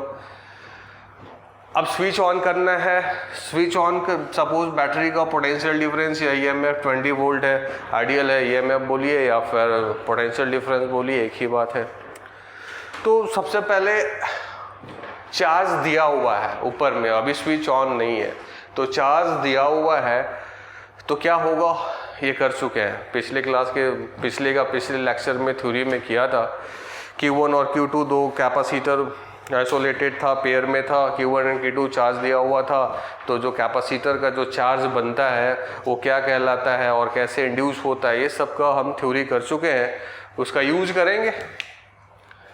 उसका ये था कि अगर इसको Q1 है, इसको Q2 है, प्लस Q1 है, प्लस Q2 है, तो इधर में जो चार्ज आता था स्मॉल q लिखे थे Q1 minus Q2 divide by 2, और इधर में आता था Q2 minus Q1 divide by 2, और इसमें से ये अगर चला गया तो इसको अगर सब्सट्रैक्ट कर देंगे, ये Q2 minus Q1, Q2 minus Q1, और ये हो गया Q1 माइनस Q2 बाई 2। अब इसमें से सब्सट्रैक्ट कर देंगे इसको, तो ये जो आता था प्लस के फॉर्म में आ जाता था इधर वाला चार्ज, तो उनको अगर ऐड कर देते हैं तो ये Q1 चला जाएगा, ये शायद पहले ही सही लिखा था, Q2 को ले जाना है ना, तो ये आएगा Q1 माइनस Q2 बाई 2, और ये आएगा Q2 माइनस Q1 बाई 2। ये सब किया हुआ था, लास्ट क्लास में किए थे हम लोग। दोनों को ऐड कर देते हैं, दोनों को अगर ऐड कर देते हैं तो ये Q2 चला जाएगा, 2 टाइम्स Q1 बाई 2, ये Q1 आ गया इधर में, फिर इधर वाला चार्ज और इधर वाला चार्ज सेम ही होता था, ये सब भी बताया था। अगर सेम नहीं आ रहा है तो गलत है। तो यहाँ पे अगर इनिशियल अगर चार्ज देखें हम, इनिशियल अभी बैटरी ऑन नहीं है, इनिशियल अगर चार्ज देखें हम, नाम दे देते हैं, इस प्लेट का नाम 1 है, इस प्लेट का नाम 2 है, तो 1 वाले प्लेट पे जो कैपेसिटर का चार्ज जो बोलते हैं वो इधर में जो इंड्यूस होता है वही कैपेसिटर का चार्ज होता है। ये सब बताया था, एक थ्योरी वाले में बताया था। तो यहाँ पे कितना चार्ज आने वाला है, Q1 minus Q2 divide by 2, 100 minus 200 कितना हो गया, माइनस 100 डिवाइड बाई 2 कितना आ गया, माइनस 50। तो यहाँ पे आएगा हमारा माइनस चार्ज, ये माइनस अभी छोड़ देते, यहाँ पे आ गया माइनस 50, कैसे लिखे, हाँ ये ऐसे लिख देते, यहाँ पे आ गया हमारा माइनस 50 माइक्रोकूलम चार्ज। अब यहाँ पे क्या आएगा, यहाँ पे आएगा हमारा, इधर ऊपर में लिख देते, ये कर देते इनिशियल, ये आ गया 200 माइनस 200 माइनस 100 डिवाइड बाई 2, तो माइनस 50 माइक्रोकूलम, और इधर क्या आएगा 200, यही Q2 है, 200 माइनस 100 डिवाइड बाई 2, तो प्लस 50 माइक्रोकूलम। अब ये 200 में प्लस 50 चला गया तो इधर कितना आने वाला है, इस सरफेस पे जो आने वाला है वो आने वाला है 150 माइक्रोकूलम, और इसका इस सरफेस पे जो आने वाला है 100 में माइनस 50, तो 150 में ऐड करेंगे माइनस 50, तभी तो 100 आएगा, इंडक्शन हो रहा है। अभी ये ऑन नहीं है, अभी ये ऑन नहीं है, तो अगर इनिशियल चार्ज हम देखें कि सरफेस पे कितना चार्ज आया, ये सब कैसे हुआ, तो यही लिखेंगे। इसका कॉन्सेप्ट बताया था कि total field inside a conductor 0 होता है, तो उस कॉन्सेप्ट का यूज करके चार्ज अगर देते हैं मैनुअली हम लोग कैपेसिटर पे, तो चार्ज का इंडक्शन होता है और फिर सरफेस पे इंड्यूस हो जाता है, such that total field inside a conductor क्या होना चाहिए, 0 होना चाहिए। तो उसका ये हमने यूज कर लिया बस यहाँ पे। अब स्विच ऑन नहीं किया है, स्विच ऑन नहीं किया है, अब ऑन करने वाला है। कैपेसिटेंस कुछ दिया हुआ है, C इक्वल टू सपोज कुछ ले लेते हैं, सपोज ले लेते हैं 10 माइक्रोफराड ले लेते हैं, 10 माइक्रोफराड है कैपेसिटेंस। अब क्या होने वाला है, अगर स्विच ऑन, यहाँ तक तो क्लियर है, यहाँ तक तो पहले वाला ही वर्क किया हुआ है। अब अगर स्विच ऑन करेंगे तो क्या हुआ, क्या होगा, क्या नहीं होगा, ये सब प्रैक्टिकली थोड़ा धीरे धीरे समझना है। ऐसे नहीं कि स्विच ऑन किया चार्ज बैटरी सर्कुलेट कराने लगेगा, इसको जितना दिया उधर से ले लेगा, ये सब करने लगेगा, ये सब नहीं करना है। किसी भी कैपेसिटर के क्रॉस चार्ज नहीं है तो आएगा, है तो चेंज होगा, ये सब तभी होगा, समझना है। Q equal to CV। अगर कैपेसिटर के क्रॉस पोटेंशियल डिफरेंस अगर चेंज हो रहा है तो चार्ज भी चेंज होगा, पोटेंशियल डिफरेंस नया जनरेट हो रहा है तो चार्ज भी नया जनरेट होगा। तो जब वो सब यूज करना है, जब बैटरी लगाते हैं हम लोग तो बैटरी का वर्क क्या सिखाया था, बैटरी का वर्क सिखाया था कि पोटेंशियल डिफरेंस मेंटेन करके रखना, तो बैटरी का अपना वर्क कराएंगे। फिर दो कंडक्टर अगर आइसोलेटेड है, पेयर में रखा हुआ है, तो total field inside a conductor zero होता है, उसका कॉन्सेप्ट यूज करेंगे। चार्ज ऑफ कैपेसिटर क्या है, Q1 Q2 के टर्म में लिखा हुआ है। चार्ज ऑफ कैपेसिटर बताया था कि चार्ज ऑफ कैपेसिटर क्या होता है, ये होता है, ये बोलते हैं, क्यों बोलते हैं, ये सब भी सिखाया था। तो हर एक कॉन्सेप्ट का यूज करके इस प्रॉब्लम में अच्छा एप्लीकेशन है। जो मन सो नहीं करना है, जो मन सो करेंगे फंस जाएंगे। छोटा सा प्रॉब्लम होता है कैपेसिटर का, और जो मन सो करने का बहुत सारा ऑप्शन है, जो मन सो किया सीधे फंस जाएंगे। हर एक पॉइंट जो लिखेंगे, हर एक चार्ज, हर एक कैपेसिटेंस, पोटेंशियल डिफरेंस कितना, क्यों, केवीएल लगाए, क्यों नहीं लगाए, सब सोच के लगाना है। इंपॉर्टेंट है, इसलिए इंपॉर्टेंट है क्योंकि यहाँ गलत करने का बहुत सारा ऑप्शन है, तो गलत नहीं करना है। तो अभी हमने बस एक वो कॉन्सेप्ट लगा दिया, total field inside a conductor क्या होना चाहिए, जीरो, उसका यूटिलाइज कर लिया। अब अगर बैटरी को यहाँ ऑन करने वाले हैं, अब बैटरी ऑन करने वाले हैं तो बैटरी क्या करता है सीधा, अब ऐसा नहीं कि क्यू चार्ज इधर दे दिया इधर से ले लिया, ठीक है, वहाँ तक तो सही काम किया कि बैटरी, सर बताए थे ना कि वो फाइनली कि जितना देता है उतना ले लेता है, क्योंकि बैटरी कभी चार्ज का सोर्स नहीं बनता है का। ऐसा नहीं किसी कंडक्टर को बैटरी चार्ज दिए जा रहा है, नहीं, वो बस चार्ज का सर्कुलेशन कराता है, और वो कराने का बस उसका एक ही रीज़न होता है कि वो सर्कुलेट करा के पोटेंशियल डिफरेंस को मेंटेन करेगा, जितना उसका ईएमएफ या पोटेंशियल डिफरेंस है उसी के लिए वो कराता है। Finally total charge out, total charge in जो होता है वो सेम होता है। ये सब कर चुके हैं। हाँ, तो अब अगर यहाँ देखें हम बैटरी को ऑन कर देंगे, तो बैटरी को ऑन कर देंगे, सीधे चार्ज नहीं भेज देना, पहले देखना है इसके पास चार्ज है, कैपेसिटेंस है, कैपेसिटर है, कैपेसिटेंस है। अब इसके बीच कितना पोटेंशियल डिफरेंस है ये फाइंड आउट कर लेंगे। अगर इसके बीच जितना पोटेंशियल डिफरेंस है, चार्ज और कैपेसिटेंस है, तो पोटेंशियल डिफरेंस होगा।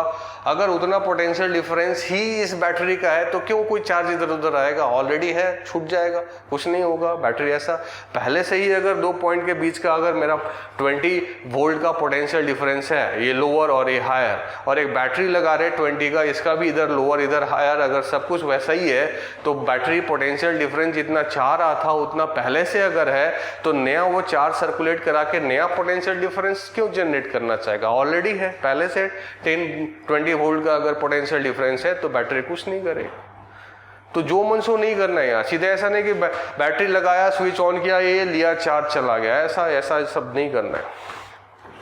तो यहाँ चेक करना होगा कि potential difference across the capacitor क्या है। तो अगर इधर माइनस है, इधर प्लस है, तो ये हुआ लोअर पोटेंशियल और ये हुआ चार्ज ऑफ कैपेसिटर क्या है, ये है चार्ज ऑफ कैपेसिटर 50 माइक्रोकूलम। ये 50 माइक्रोकूलम चार्ज ऑफ कैपेसिटर है। कैपेसिटेंस कितना है 10। अगर वोल्टेज V का बात करें तो Q डिवाइड बाई C, तो 50 डिवाइड बाई 10 कितना हो गया 5, यानी इसके क्रॉस अभी 5 वोल्ट का पोटेंशियल डिफरेंस है, और लोअर इधर है और हायर इधर है। अब ये क्या चाहता है कि इधर लोअर हो और इधर हायर हो, और कितना पोटेंशियल डिफरेंस हो 20 वोल्ट का। हाँ, तब तो अब होगा। पहले से जो है, पहले से हमने देखा कि 5 वोल्ट का पोटेंशियल डिफरेंस है, और वो भी इधर लोअर है और इधर हायर है। अब ये क्या कराना चाहता है, इधर हायर और इधर लोअर, और साथ में पोटेंशियल डिफरेंस कितना कराना चाहता है 20। तो अब इतना पोटेंशियल डिफरेंस 20 कराना चाहता है, तो कैपेसिटर के क्रॉस पोटेंशियल डिफरेंस, कैपेसिटेंस तो वोल्टेज से तो चेंज नहीं करता, कॉन्फ़िगरेशन है वो तो जैसा कॉन्फ़िगरेशन है वैसे ही रहेगा। तो V को अगर अब नया जनरेट करना है क्रॉस द कैपेसिटर को, तो चार्ज को भी अरेंज करना पड़ेगा। तो अब ये चार्ज सर्कुलेट कराएगा। कितना कराएगा, दो तरीका है, एक तो सीधा ही लिख देना है, और दूसरा चार्ज को फ्लो कराओ, KVL लगाते जाओ, ये सब कराओ।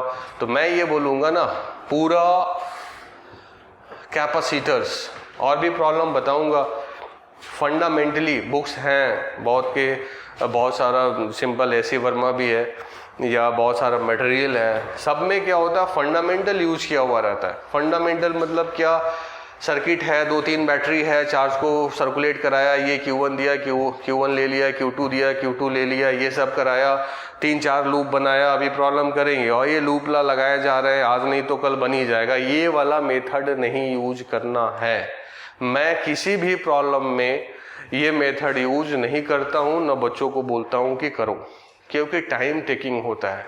और IT एडवांस वाले प्रॉब्लम में अगर टाइम बचाना है, IT को ये पता है कि ये फंडामेंटली करेंगे तो शायद 2 पीस जाएगा, और अगर इस वाले मेथड से करें तो 3 लाइन में बनेगा, और 3 लाइन में बनेगा तभी तो वो ऑब्जेक्टिव में पूछा हुआ है, नहीं तो बहुत ज़्यादा मार्क्स का या इंटीजर टाइप का ऐसा कुछ या मैट्रिक्स मैथ्स में ज़्यादा मार्क्स का पूछता नहीं क्या। तो पता है कि और भी तरीके हैं। हाँ, फंडामेंटल बस जान लेना है, जान के बस स्टॉप रखना है कि हाँ KVL लगाओ, चार्ज फ्लो कराओ, 2-3 जितना लूप उतना इक्वेशन बनाओ, जितना नोन उतना इक्वेशन बनाओ और फाइंड आउट कर लो। तो मैं इसको पहले जो चार्ज है उसी से कर देता हूँ। तो सपोज अब जो है ना वो बैटरी सपोज ऑन कर दिए, जो सॉरी ये जो की है वो हमने सपोज ऑन कर दिया तो ये 0 और ये 20, ये 0 ये 20, यहाँ का पोटेंशियल डिफरेंस पहले से अलग है और ये बैटरी अलग पोटेंशियल डिफरेंस मेंटेन करना चाह रहा है। तो सपोज इसने इधर Q दिया और इधर से Q लिया। अब इसने इधर Q दिया तो इस पे अब कितना चार्ज आने वाला है, जो फाइनल चार्ज इधर वाला तो कुछ करना नहीं है, बताया था ये कैपेसिटर है और कैपेसिटर का चार्ज जो रेस्पॉन्सिबल है यही है, ये सब तो अपना बाहर का बाहर ही रहेगा, उसको मतलब नहीं है। जो फाइनल है उसको लिख लेते हैं। फाइनल यहाँ पे कितना आ जाएगा, तो फाइनल आ जाएगा Q माइनस 50, Q दिया है ना, अब इधर से Q लिया है तो 50 माइनस Q ऐसा ही आ गया। अब किरचॉफ लूप लॉ लगा दो, समेशन ऑफ पोटेंशियल का सम क्या 0।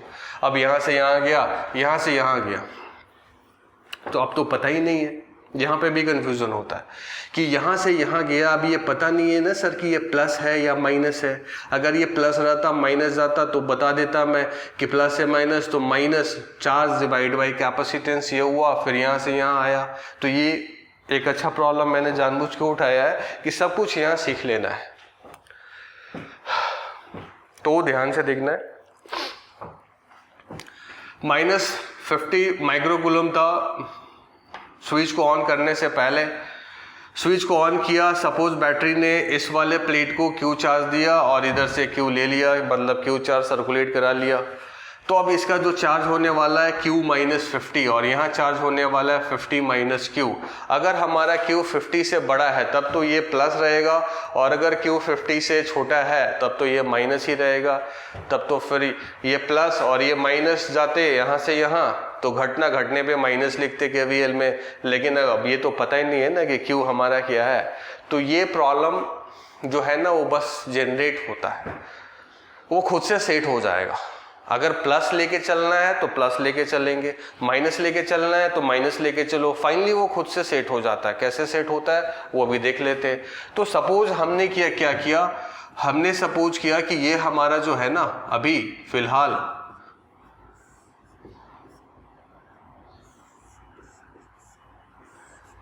ये 20 वोल्ट था, अब इधर में कितना था 150, इधर में भी कितना था 150 माइक्रोकूलम प्लस वाला, इधर में कितना था -50 और इधर में कितना था +50। ये इनिशियल था, ठीक है।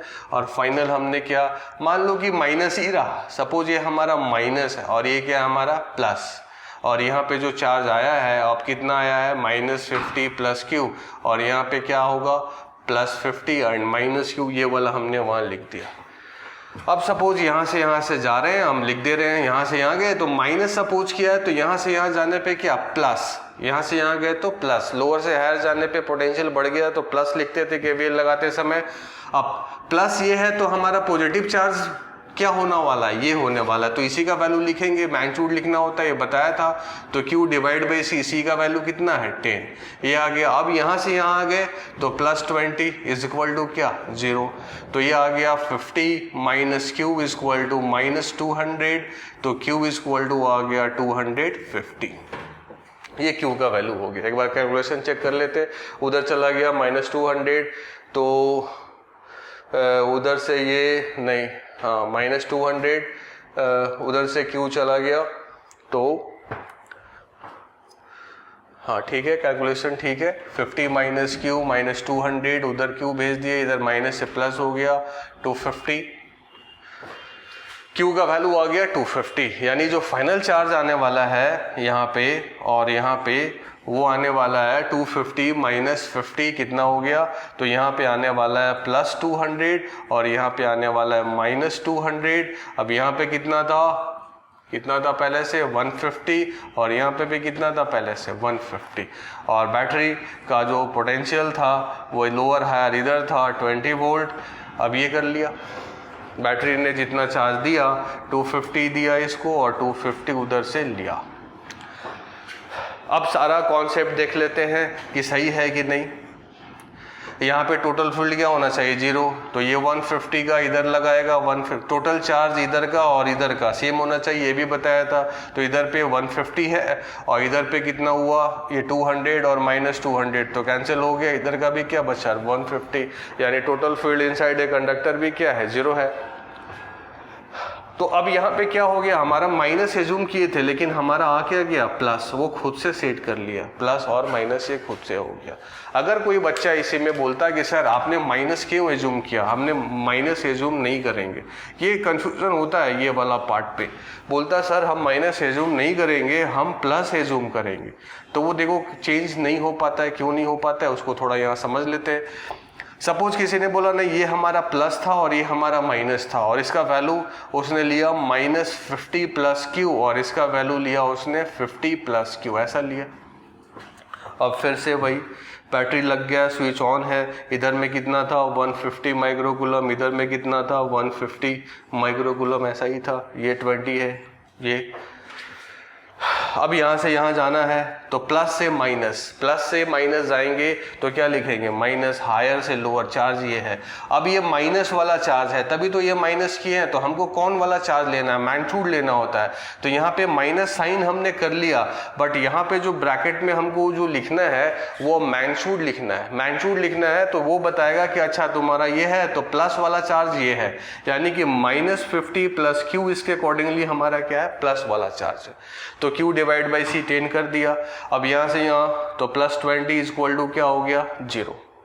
अब फिर उधर भेज दिया, माइनस यहीं भेज देते हैं, तो 50 - Q divide by 10 = -20, 50 - Q = -200, this implies Q = क्या आ गया 250, वो खुद से आ जाएगा। बस यहाँ पे थोड़ा ध्यान देना है, ये वाला जो टर्म लिखे है ना वहाँ पे ध्यान देना है कि अगर हमने इसको माना है प्लस, पता नहीं है मुझे कि Q कितना है, इसको अगर हमने प्लस माना है और प्लस से माइनस जा रहे हैं तो माइनस तो लिख दिया, लेकिन अब मैग्नीट्यूड लिखना है इस ब्रैकेट में, वोल्टेज लिखना है मैग्नीट्यूड का। हायर से लोअर गया माइनस हो गया, अब वोल्टेज लिखना है मैग्नीट्यूड का, उसका पोटेंशियल डिफरेंस मैग्नीट्यूड वाइज लिखना है, तो plus charge divide by C होगा, और plus charge according to this assumptions क्या है, ये है, तो ये हमने लिख दिया।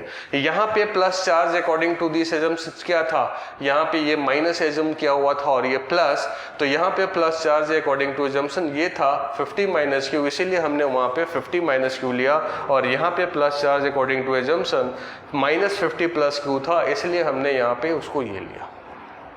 तो वो खुद से एडजस्ट हो जाएगा, Q हमारा क्या है नहीं है, उससे कोई इशू नहीं है। अब अगर इसका देख ले और कैपेसिटेंस कितना था 10 था, अब चार्ज कितना है कैपेसिटर का 200, हायर इधर लोअर इधर, तो 200 divide by V = Q/C, 200 divide by 10 कितना 20, ये भी कितना है 20, ये लोअर और इधर कितना है हायर। अब सारा पोटेंशियल डिफरेंस ये सब भी क्लियर है। बैटरी जितना पोटेंशियल डिफरेंस यूज कराना चाहता था वो आ गया। Total field inside a conductor क्या है 0 है, वो भी सेट करके देख लिया, और बैटरी ने चार्ज कितना सर्कुलेट कराया वो भी दिख गया। तो ये प्रॉब्लम थोड़ा अच्छा था, यहाँ पे कन्फ्यूज़न होता है, ये सब कन्फ्यूज़न होता है। अब ये हमने इतना ना किरचॉफ्स केवीएल लूप लगा के थोड़ा बड़ा कर दिया है, समझाने के लिए बड़ा कर दिया है। अब अगर इसी को बहुत छोटे से टर्म में बनाना है, ये मतलब थ्योरी सिखाना था मुझे कि कैसे सोचते हैं, क्यों बैटरी चार्ज देगा ही देगा। अगर इसी प्रॉब्लम में यहाँ पे सपोज पहले से ही यहाँ पे मैं अगर चार्ज कर देता 200 और यहाँ पे 200 और 150 कितना हो गया 350, और यहाँ पे मैं दे देता सपोज यहाँ पे पहले से ही चार्ज अगर यहाँ रहता 200 और यहाँ -200, बोलने का मतलब यही है। तो कैपेसिटेंस 10 है तो 200 डिवाइड बाई 10 कितना 20, और हायर इधर लोअर इधर, और बैटरी को ऑन करते तो क्या चार्ज देता और फाइंड आउट करते क्यों जीरो आ जाता। तो क्यों चार्ज दे के पहले फाइंड आउट करने लग जाते, टाइम वेस्ट तो होता। तो देखना है कि बैटरी जब लगा रहे हैं, स्विच ऑन कर रहे हैं, तो क्यों चार्ज सर्कुलेट कराएगा। सब कुछ सोच के करना है, ऐसे नहीं कि स्विच ऑन किया और ये रहा क्यों, ये सर्कुलेट हो गया, केवीएल लगाया जा रहे, ये सब किए जा रहे, वेस्ट ऑफ टाइम हो जाएगा। तो उससे बचना है और सब कुछ सोच के करना है कि बैटरी क्या करता है, कैपेसिटर है, आइसोलेटेड कैपेसिटर है, पेयर में है तो चार्ज कैसे आता है, कैसे जाता है, ये सब कुछ सोच के करना है। अब इसका शॉर्ट में क्या जल्दी से क्या कर सकते वो भी देख लेते कि जल्दी से क्या कर सकते। तो इधर हटा देते हैं और इतना कुछ केवीएल लगाने का ज़रूरत नहीं है, देखते हैं जल्दी से क्या कर सकते हैं।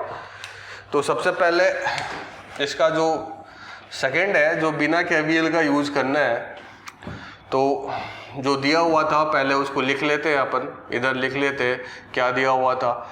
यहाँ दिया हुआ था 100 माइक्रोकूलम, इसको दिया हुआ था 100 माइक्रोकूलम, और इसको दिया हुआ था 200 माइक्रोकूलम, और कैपेसिटेंस था C का वैल्यू 10 माइक्रोफराड था। तो ये तो पहले करना ही होगा, जानना ही होगा कि यहाँ पे चार्ज कितना आया था। यहाँ पे चार्ज आया था -50, यहाँ पे चार्ज आया था +50, और यहाँ था 150, और यहाँ भी था क्या 150। ये था, ये लोअर था और ये हायर था। अब अगर इसमें हम बैटरी लगाना चाह रहे हैं, ये बैटरी ये हायर इधर लोअर, और ये लगाना चाह रहे हैं 20 वोल्ट का, तो सिंपल कैपेसिटेंस C है और पोटेंशियल डिफरेंस अगर 20 लगाना है तो चार्ज कितना आना चाहिए, Q = CV, डायरेक्ट यूज कर लो। तो C कितना है 10 और V कितना है 20, तो कितना आ गया 200 माइक्रोकूलम चार्ज आना चाहिए।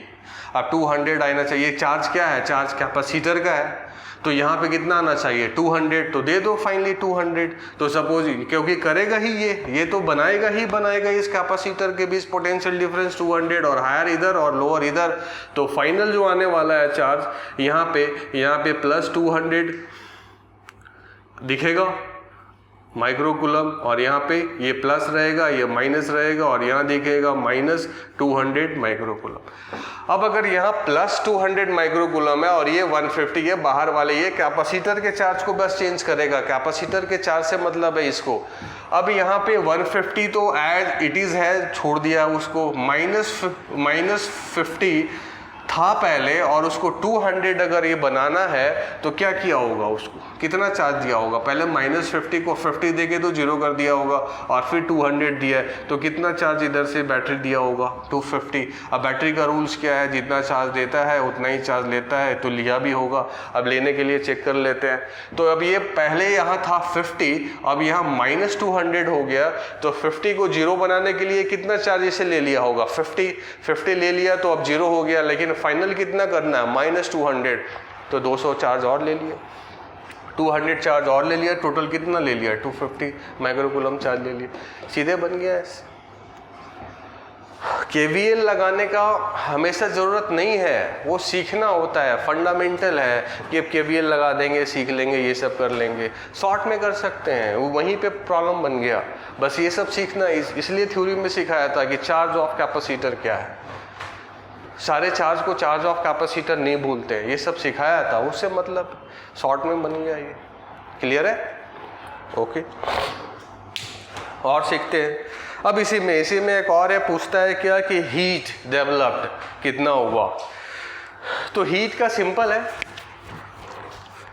फॉर्मूला नहीं, सिंपल कॉन्सेप्ट सिखा देता हूँ।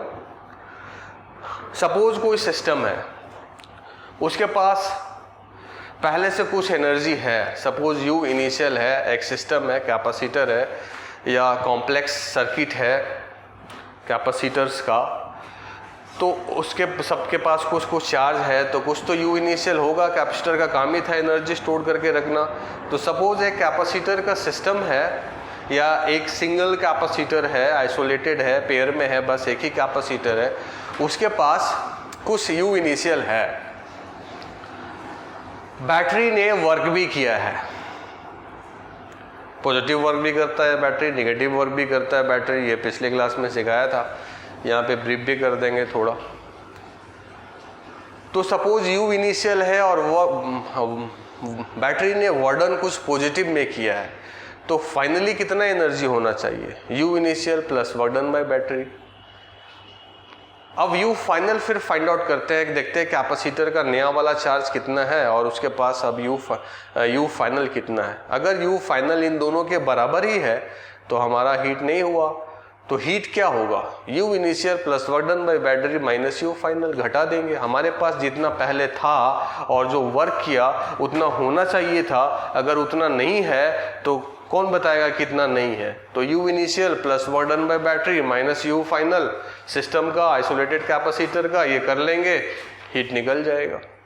तो हीट का अगर फॉर्मूला अगर कोई पूछेगा तो हीट का कुछ नहीं, बस एक ही कॉन्सेप्ट है कि अगर कोई हीट पूछ रहा है कि हीट कितना एनर्जी लॉस हुआ है, या हीट बोले या एनर्जी लॉस एक ही बात है।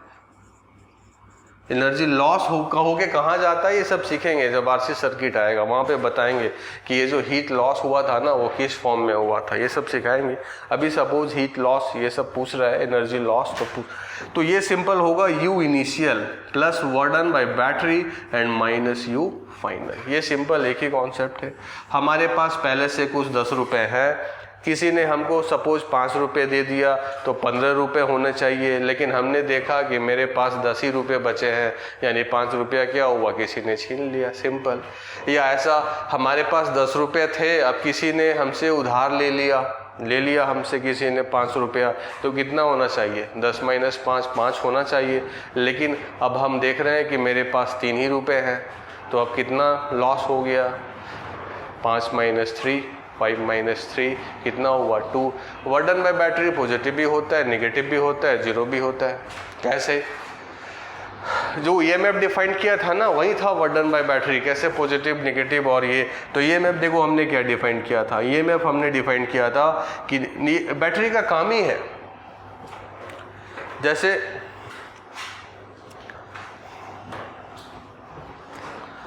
बैटरी अगर कोई वर्क में है, 3 केस बताया था, charging of battery, discharging of battery and neither charging not discharging, ये सब हमने बताया था।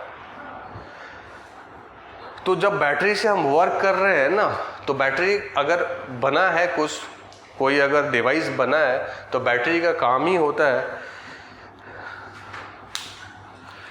नेगेटिव पोटेंशियल से पॉजिटिव पोटेंशियल में चार्ज को मूव कराना।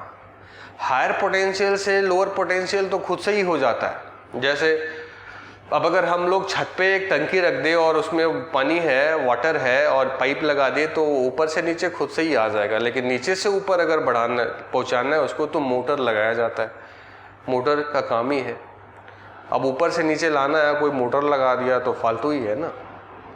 तो बैटरी का काम क्या है, मेन यही काम है।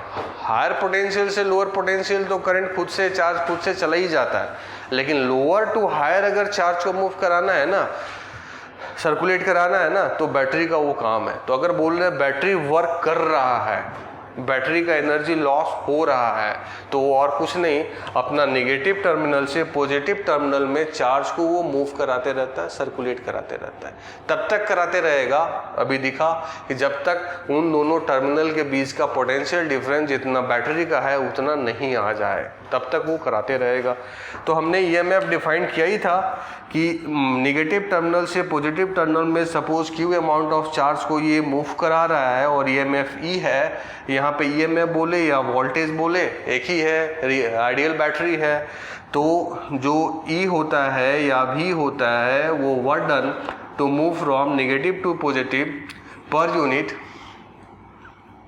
That test charge. तो अगर वर्डन बाय बैटरी अगर करेंगे तो Q मल्टीप्लाई ही कर देंगे या फिर Q मल्टीप्लाई भी।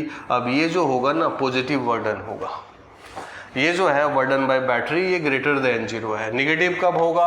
अगर कोई चार्ज हायर से लोअर की तरफ मूव हो रहा है, Q अमाउंट ऑफ चार्ज ये V है, तो वर्डन बाय बैटरी इसका हो जाएगा -Q मल्टीप्लाई V। उल्टा बैटरी का काम क्या था? यही है आपका डिस्चार्जिंग का केस, बैटरी वर्क कर रहा है। और ये क्या है? चार्जिंग का केस, रिवर्स है। वर्डन बाय बैटरी पॉजिटिव भी होगा, वर्डन बाय बैटरी नेगेटिव भी होगा। सिंपली देख लो, अगर हायर पोटेंशियल से पॉजिटिव चार्ज आउट हो रहा है तो वर्डन पॉजिटिव करेगा बैटरी। अगर हायर पोटेंशियल से चार्ज इन कर रहा है बैटरी का हायर पोटेंशियल से तो वर्डन बाय बैटरी नेगेटिव होगा।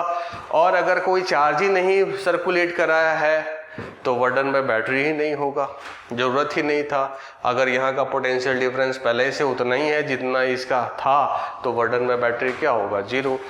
तो यहाँ पे हीट पूछेगा। पहले ये वाला कॉन्सेप्ट क्लियर है तो इसमें क्लियर होना चाहिए सारा कॉन्सेप्ट। अब यहाँ पूछा गया कि हीट बता दो सर, तो हीट के लिए पहले देख लिया U इनिशियल कितना था, तो बैटरी को ऑन करने से पहले चार्ज कितना था यहीं पे देख लेते हैं। यहाँ पे चार्ज कितना था? 50 माइक्रोकूलम का, तो 50 Q² divide by 2C, 2C कितना, C कितना था 10, ये U इनिशियल। अब ये जो चार्ज जो आया है ना वो कैसे आया है? ये देखो ऐसे, यानी बैटरी कैसा वर्क कर रहा है? पॉजिटिव। क्यों? क्योंकि जो प्लस चार्ज है ना वो पॉजिटिव टर्मिनल से क्या हो रहा है? आउट हो रहा है। तो क्या होगा वर्डन में बैटरी पॉजिटिव कितना? Q मल्टीप्लाई V, तो प्लस वर्डन होगा। और Q कितना है? 250 मल्टीप्लाई V कितना है? 20। ये हो गया है, इतना एनर्जी होना चाहिए था लेकिन है नहीं, तो घटा देंगे। घटा देने के बाद क्या हो गया? कितना घटा देना चाहिए? अब कितना है कैपेसिटर का चार्ज जो एनर्जी के लिए रेस्पॉन्सिबल है? कैपेसिटर का चार्ज कितना है? 200 माइक्रोकूलम, तो ये 200 लिख दिया का स्क्वायर डिवाइड बाई 2 मल्टीप्लाई क्या C 100 कर दिया। अब इसको सॉल्व कर देंगे, हीट आ जाएगा। तो ये फंडामेंटल क्लियर है। एक ही प्रॉब्लम लेके मैंने ये भी सिखा दिया, वर्डन बाय बैटरी, हीट भी सिखा दिया, क्यों चार्ज सर्कुलेट करेगा ये भी सिखा दिया। तो क्लियर है इतना। अब बड़ा से बड़ा सर्किट भी हो सकता है, उसमें भी हीट पूछेगा, करेंगे 1-2 और आगे प्रॉब्लम। यही कॉन्सेप्ट, फंडामेंटल चेंज नहीं करेगा, यही कॉन्सेप्ट ही कुछ करना है। ये क्लियर है। तब और आगे कुछ इलस्ट्रेशन देखते हैं, और ज़्यादा कुछ कॉन्सेप्ट क्लियर होगा और आगे कुछ इलस्ट्रेशन देखते हैं। तो इसको रब कर देता हूँ मैं।